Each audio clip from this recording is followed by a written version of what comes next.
folks, this guy has a great character. If you ever got to know him, you understand. And maybe y'all will get to know him. Hopefully so. Definitely through the show, but hopefully even in person, like when we go back and do shows in Victoria's hometown, YB's hometown, your hometown, my hometown, meet some other new folks and hang out. Start a new section of the family. You know, I look forward to shit like that. I really do. I really look forward to us just going to each other's crib and meeting everybody. Yeah. So this is a good character right here, and that's it's bringing us to our first subject of the TV show. And we're just gonna go over a couple characters that we really enjoy, or someone that was our favorite. You know, whatever the reasons may be, and because there's some really good TV characters, and as I was reading through some other folks' favorite characters, it just reminds me of like, oh yeah, that person, because as many shows as we have, there's multiple characters in every show, which means there's exponentially more characters to choose from than shows. And you know how me and you are with these number of shows that we have written out. Lists upon lists upon lists. We even got a list of the folks who didn't make the list. There's the list show, the side list, the next list. That will be on the side pieces. Side pieces, yeah. Big what's up to YB on that one. What's that? And so, yeah, let's well, Phil, I'd like you to open up this show for us, man. We're going favorite characters, and I enjoy listening to you tell us about yours, man. So shoot me a couple that you got. Well, give me some of those favorite characters. I'm going to start with the, actually probably the shortest one on my list. That would be Mr. Tyrion Lannister. I thought you mentioned shortest. Know where you go with that, but all right, yeah. Tyrion. Me neither. So Tyrion Lannister, basically everybody never took him seriously because of his diminutive size. Came from rich family, was given all the best things, even though his father hated him, and got Despised paid back in the end for it. But just no one looked at him seriously, and man, he was just a genius. He was getting stuff done. He was going through the brothels. He was a ladies' man. He was a drunkard, a hustler, but he still just managed to get stuff done. And just knowing, you got to watch out for folks like that. You know what I mean? You definitely have to watch out for Tyrion, dog. Look at that little dude. He ain't wear that, but he had his brain. He was Tyrion Lannister. He was enough to have Varys' respect. Of somebody like that. And Varys is a bad dude. Now, I do have another, talking about T-shirts, man. I got a shirt that's got a Tyrion quote on it, and I love it. It says, "I drink and I know things." And I remember hearing him say that in the show the first time I heard it. Like, that is so funny, dude. That is awesome. And I came across the shirt one day, and there was no way that I wasn't getting it. Let me hit you with another one. I did. Ties into something we'll talk about later. Another person that has been disrespected, looked down upon. Not only because, he was big back in the day, but then his career took another path, had kids, and he's just in a really crappy job. That would be our favorite shoe salesman, Mr. Al Bundy. Peg. Yeah, Yes. He went from all-time touchdown leader at Pokai to, looking at, and you watch the show, he never had any, he had a few. It was a bad day at the office most of the time. Always. Just you got to deal with feet and cankles and hooves and all that, It was bad, but... And his family disrespected him. His in-laws hated him. His kids were, and he just came home. He just went to work, drove a crappy car, and just handled his business, man. Al Bundy. Al Bundy, yes. Al Bundy. I remember the car, and it was about to go to 1 million miles. And it was parked in the garage, and he couldn't, and they were going to give him a brand new Mustang or something like that, or whatever a Dodge car is, man, because he was a Dodge guy, right? Yeah. Okay, so they were going to give him something, and he, brand new car, just fast as shit, and he had 999,999 miles on the dash. And he's like, nobody go in the garage, nobody move the car or anything like that. And then he went to the garage to get in the car because he could not wait till the next morning. He was like, I'm just going to sleep in the car. And he fell asleep. Or I'm just going to hang out in the car. And then he fell asleep, and his arm hit the drive shaft, and it went into reverse, and it rolled back. And of course, did anybody really think that Al Bundy was going to get that car? Nah, man. Nah. He knew something was about to happen. That was a great way. Al Bundy was great. He couldn't be on TV these days. They wouldn't let that character just the be way there. Talk to certain individuals of larger stature. The big girls. Yeah. Yeah. That would not fly in today's PC culture stuff. His favorite, magazine. Mm-hmm. Big Guns. Yeah, absolutely. I love Al Bundy, dog. That was a great choice. That's a good one, thank you. All right. Hit the ball your way. Yeah. Oh, my turn. Yeah. So, Peep Game. One of my favorite characters. It is on one of my favorite shows, but definitely one of my favorite characters out of all the TV I've ever watched, because this particular character did so much range, and even on a sitcom, he still had a lot of range, more range than you're going to see from almost anybody on a sitcom, and that's Fresh Prince. Fresh Prince was so good. Fresh Prince was so good, you could take serious moments out of the show and just leave the funny stuff in there, and it would crack you up. You could take out the iconic scene of him talking about his dad, you know, when his dad came back into his life and he had bought him that present. He was about to go on the road with him, and his dad came and told Uncle Phil to tell Will that he wasn't going to be there, and he was like, just get out of here. Don't ever come back. Get out of here. And then so Will came down and was all hype about it, and Uncle Phil was like, he's gone. And then he just started the scene where he starts saying, hey, man, I don't need him anymore, Uncle Phil. You know what? I did everything without him up to this point. I'm good, right? I learned how to shave by myself, didn't I? I learned how to turn my basketball shot into a really good shot, didn't I? I learned how to do this and this, didn't I? The hell with him! You know, and he yells at him. And then he's like, because he says, there ain't nothing he could teach me about being a dad, because he wasn't ever around for me. The hell with him! And then he turned around and starts crying and says, why don't he want me, man? Yeah. And then so I was watching the Fresh Prince reunion the other day, and he said when he hugged, Uncle Phil whispered into his ear, now that's acting. And I love to hear that, because it is a real good scene, you know, and they had done it a couple times before, and Uncle Phil was like, nah, that's not it. No, you got to be better than that. Yeah. And then he brought that out, and he was like, now that's acting right there. So you could take that scene away. You could take the finale away, you know, where he's telling Uncle Phil, he's like, I don't want you, I want to call you on Sundays too. You know, when you're sitting around taking calls from your other kids, I want you to take a call from me, you know. I don't want you thinking I was just the same dumb little kid from Philly that came out here. I don't want you to always think of me like that. And it was such a serious episode. You know, it goes back and forth with all the different folks from the show, but it gets really serious. And those are incredible, man. That's how I love Fresh Prince, because he can do that. And then all the funny stuff, because it is a sitcom. D.L. Hughley was on. He thought he was a stand-up comic, and then he had a good. Yeah, that was. What, he got booed? Oh yeah, because the first time he did really good, and then D.L. was like, He told the joke. He said, I took this armless girl on the Arsenio Hall show, and she was like, ooh, ooh, ooh, ooh.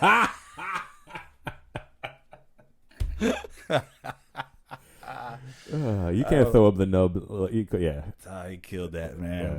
So I was watching a scene not too long ago of Fresh Prince, and it was when Tyra Banks was on the show. Ooh, and she was on a couple different times, but she came on because she was with Carlton. Carlton had met her somewhere, and he was dancing with her at the apartment, and then Phil walks in. I keep saying Phil when I'm talking about Will, but Will walks in, and Tyra sees him and then goes over there, runs and jumps on him and hugging him, and Carlton's like, no. He's just like, God, again? Really? Again? Will's always doing this. But there was a scene later on where they were arguing, and Tyra Banks said, talk about Will. He's like, be care of the bougie man. He's like, hey, I stayed in touch with everybody from the hood. And she's like, everybody but me, Will. Why didn't you stay in touch with me? And he was making all these jokes. And then she was like, fine, Will, you want to be a childish kid? You can stay back in Philly and be a little kid. I'm grown up here, and I'm doing my stuff. And, she's like, just, leave me alone. And then he was like, okay, fine. I missed her. Hey, y'all, I missed the hell out of her. And he's getting really serious. And then he finally says, you know what?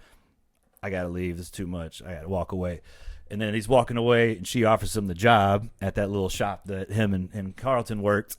And so gets the job or whatnot. They have some conversation. And then as she walks off, and this is one of my favorite moments in Fresh Prince history, he's like, all right, peace.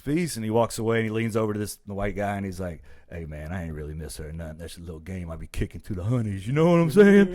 And then when he hits you know what I'm saying? Like, that's me and Jason shit. Big what's up to the Dr. J. What's it? But you know what I'm saying? But also, when he did that, he kicked his leg out, and it went to the fully straight, as he said, that's a game I be kicking to the honeys. And I just, that one moment right there, I will always remember. That's one of my favorite with him. And then also when Hillary was going out with that professor or doctor, whatever, his name was Scott, and he had the big Adam's apple, and they were at an opera, and Hillary couldn't be with him. And this is the first time Hillary had dated since her husband died, or fiance died doing the bungee jump.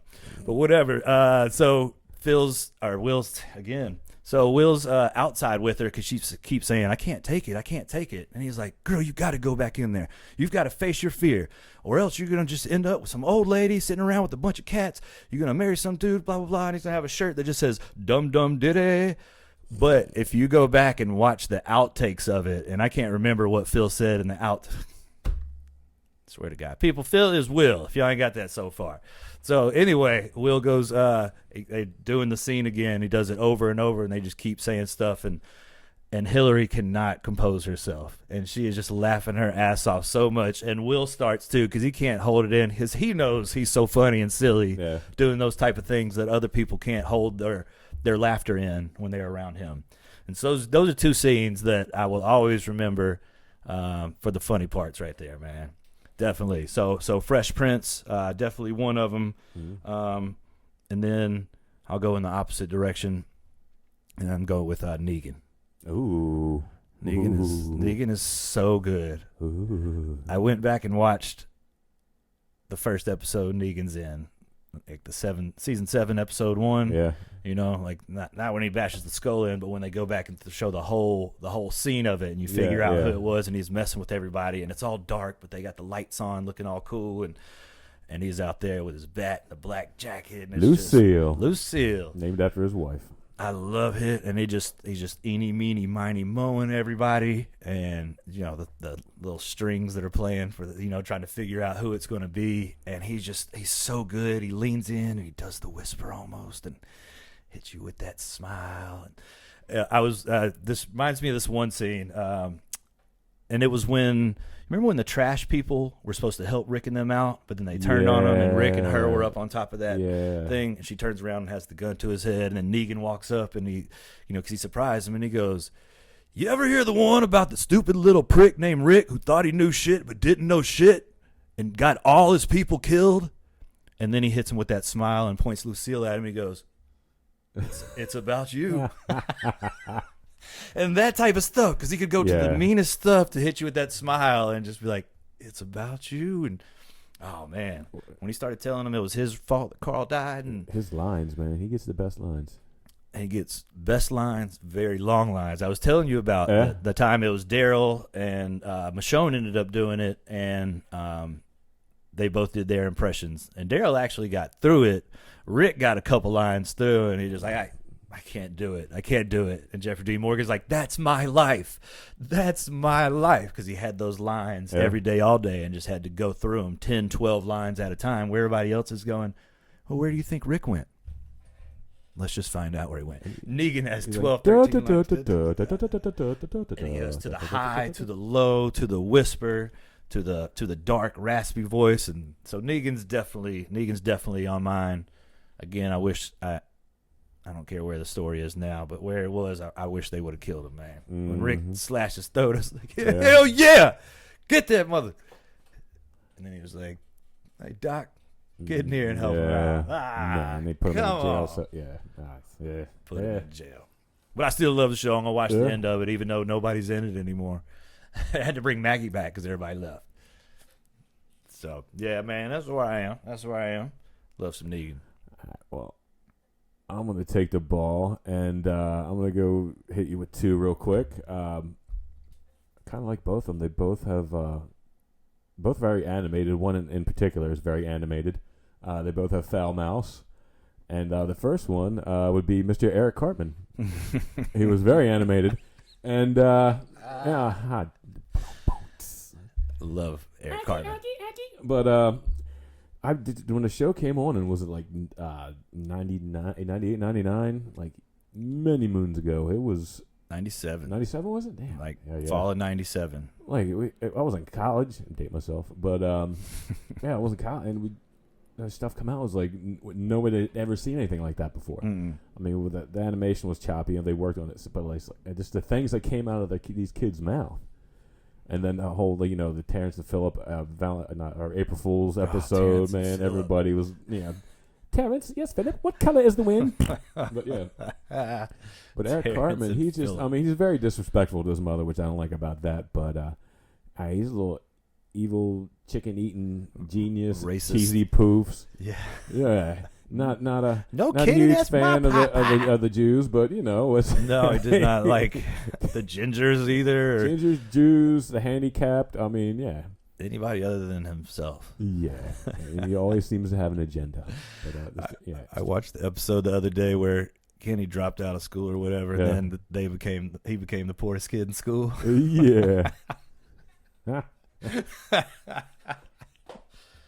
Oh man. But yeah, he's a funny guy. But next up, then, also foul-mouthed and very animated, but not literally, Mr. Kenny Powers.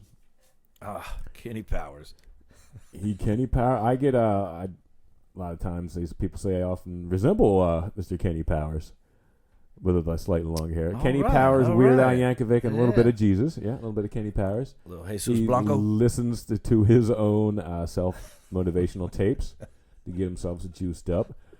I mean, he was a former, a little better athlete than Al Bundy. He actually made it to the majors. Yeah, he was doing really, really well. And then was drinking, womanizing, drugging.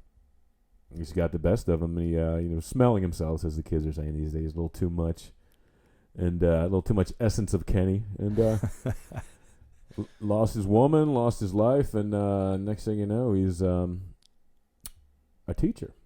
Yeah, he's educating. And he's just the worst. Yeah, he's a gym teacher. He's just cussing the kid, throwing balls at people, like bad advice. Stole homeboy's girlfriend, which was his former girl. Yeah, bad advice. Yeah, but just and just disrespectful as all get out. But I like him. I think he's from North Carolina. Danny McBride. UNC. Yeah. Yeah, I don't think he went to North Carolina. No, he didn't go there, but I think he's from there. Well, the show was set, and I don't know. Danny McBride, I probably should have Google binged it before we started talking on it, but Kenny Powers is from North Carolina. Huh? In that show. Yeah.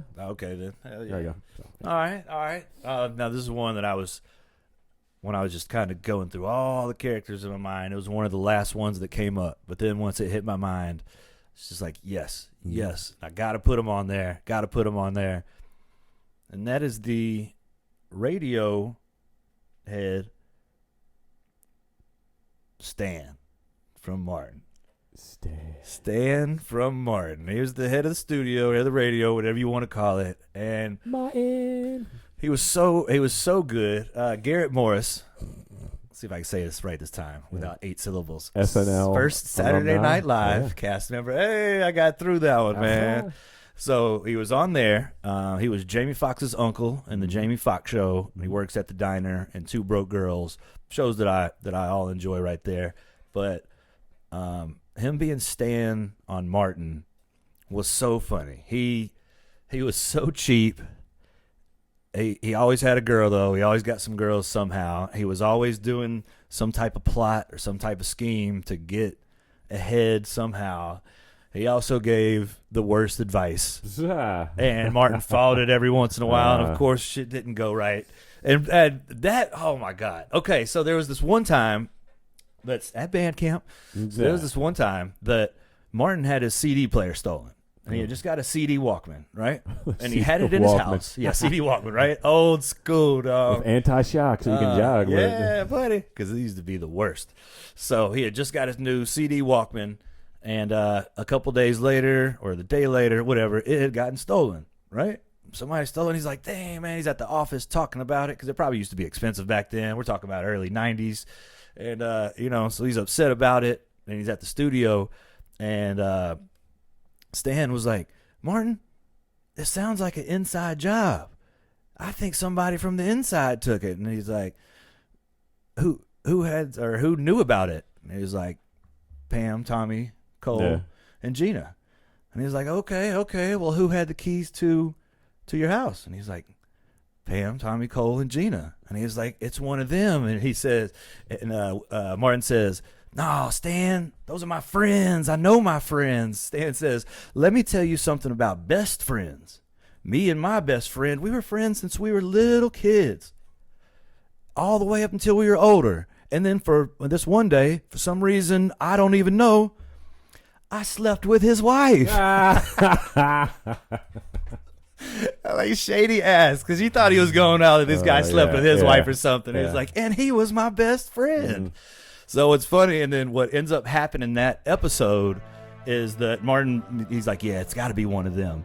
So he gets all four of them, and himself included, all to dress in all black. And that's when they did the New Jack City scene. You're in New Jack City where Wesley Snipes had everybody sit down, and they were trying to figure out how the Carter got busted. Yep. And, that's the old, sit your $5 ass down before I make change. That whole line and all that stuff in there. So Martin does that. He gets everybody to come in there. And you remember Wesley Snipes had the dogs when he walked in, the big vicious dog. So Martin had a stuffed dog that he was just walking around. And then he was hopping up a table with it and stuff like that, man. And goes after all them on why they did it. Even Cole stands up and he says, sit your $5 ass down before I make change. And Cole's like, you want change for anybody got change for $5 with his dumb ass, man. And it was just so funny watching that scene, knowing what New Jack City did. And then, of course, so Stan was all wrong, telling him to blame it on his friends, because you know who stole it, of course. Bro, man.